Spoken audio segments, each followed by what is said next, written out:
Hi, I'm Emmanuel and welcome to my solo playthrough of Tiny Epic Game of Thrones. In this game, I will be playing one of 7 houses of from the Game of Thrones. House Stark, House Tyrell, House Greyjoy, House Baratheon, House Martell, House Lannister or House Tully. And I will be randomly selecting the house that I'll be playing, as well as my rival will be like a non-player player. I will be competing against for the most victory points. House Aaron is also here, but they are always a non-player house in all of the games.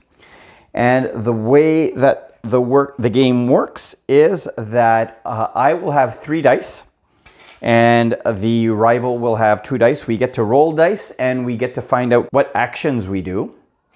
Naturally, there are various mechanisms for die manipulation, but these are the 6 faces of the dice.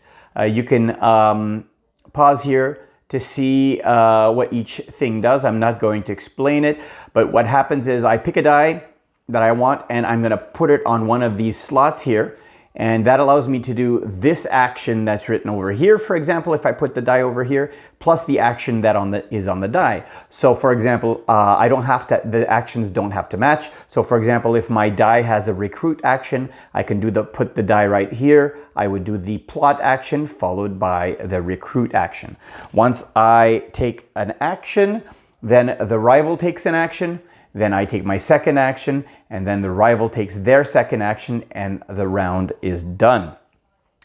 Now, the rival, when they take an action, they put their die over here. They're going to be getting, for each time they roll a die, they're going to be getting one of these die cards. And you look over here at the face that they rolled. So for example, if they rolled a recruit action, you look over here, they're going to be taking first a move action, then a recruit action. And this table over here lists where they're going to move to, and if there's an event or a recruit, here's the information for the recruit, and here's the event for the whispers and the events. So that is 1 card. There are 12 cards. There are 6 turns, 2 cards per turn. So I'm shuffling these over here. There is a deck of event cards. Event cards have essentially 3 different areas that you would refer to depending on what action you take. If you're taking the plot action, I'm going to be looking at these symbols here. If I'm in a fight, I'm going to be looking over here. And if I play an event, I'm going to be reading the text on the card. So all of the cards are multi-use cards. I'm going to be shuffling this as well. The game is played over the course of 6 rounds. And after the 3rd and 5th round, there is an intermediate scoring phase denoted by this Valar Morghulis icon over here. And then after turn 6, there is a final scoring phase. At the end of each turn, we go through taxation. This is the solo variant. This is the solo rule. So that's I'm not going to explain the differences with multiplayer versus solo. And here's a description of what each of the actions you can do and scoring.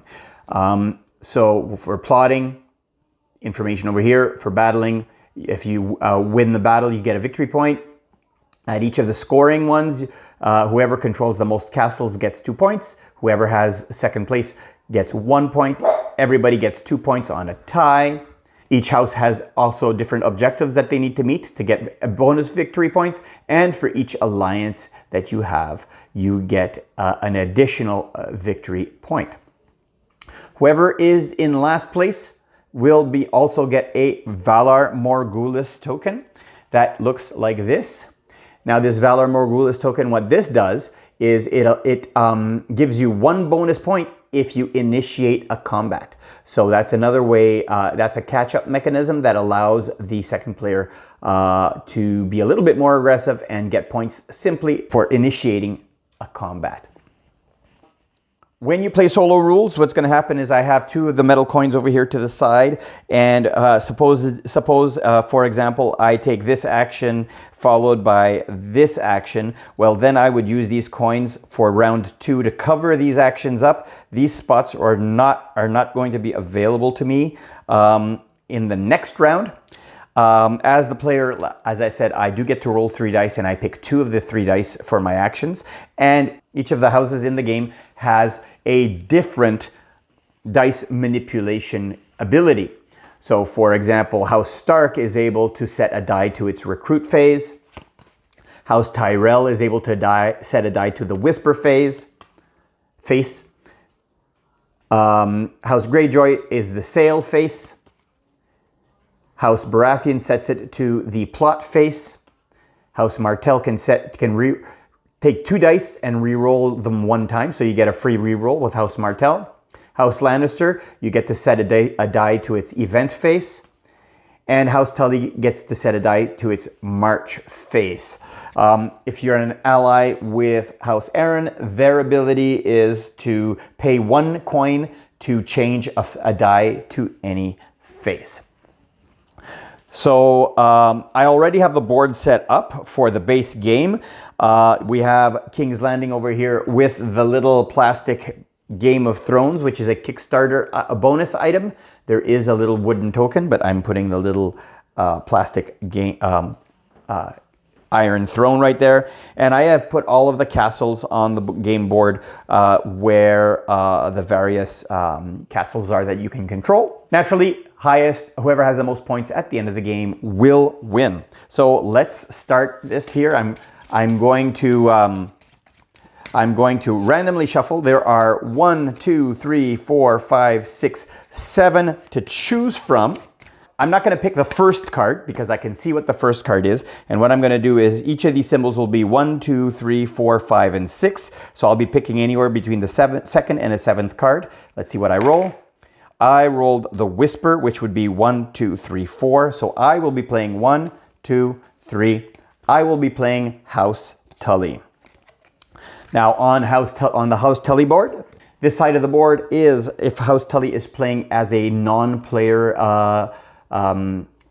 ally, but this is the side for the player. You have a round tracker, a gold tracker up here. You can have up to 9 gold. I'm going to explain how that works in game. I have the ability that I can set a die to a march face, and here are my units that I'm going to have, my influence tokens that I'm going to have, where I can recruit them based on the price above here. The first 3 cost 1, the next 2 cost 2, the next 2 cost 3, and the last 2 cost 4. I can recruit my hero for 3 as well. The games do have these wonderful plastic minis, 1 for each house. So let's look at, we'll look at that. And here are the objectives for House Tully. Do I control River Run? I have to control 2 fief domains. I have to control 3 fief domains over here. And I have to also occupy King's Landing. And then if I go all the way to the end over here, then I will get a bonus point. I will explain how that works in game. So let's put that down over here. I'll fix the camera angle so that I can fit everything on the screen. So now that there are 6 left, let's pick to see which house is going to be the house I'm playing against. So we have a recruit, which is the first one. I will be playing against House Tyrell. So this is turned over on this side for House Tyrell as well. The rival player or the player I am playing against will also have similar objectives. They do not play with any gold, however, so that is something to note. And now for randomness, I have 1, 2, 3, 4, 5 left. Let's see which of the 3 of these 5 are going to be houses that we can ally with. So I'm going to pick here the 4th one, 1, 2, 3, 4. So House Stark is going to be here. If I roll, now I have 4 left, so if I'm going to ignore any plot or event. That's number 2 for March, so House Greyjoy. And I have the final 3, so 1, 2, 3, 4. So this is going to be 1, 2, 3, 4, 5, 6. And we have a plot which is 5-6 and House Lannister. So these are going to be the 3 allied houses.